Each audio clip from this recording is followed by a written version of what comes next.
Hello everyone, আসসালামু আলাইকুম। দেখতে পাচ্ছেন আমরা কোটা লাদি লাগাচ্ছি ফ্লোরিংয়ে। তো যারা এভাবে কোটা লাদি লাগান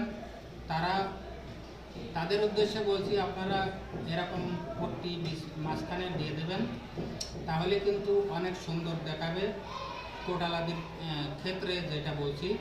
আর হোয়াইট মার্বেল যারা লাগান তারা কিন্তু এর গোল্ডেন আছে, এগুলোর গোল্ডেন পাওয়া যায় বা ব্ল্যাকও পাওয়া যায়। তো হোয়াইট মার্বেলের ক্ষেত্রে ব্ল্যাক দিলে সব থেকে ভালো দেখায়।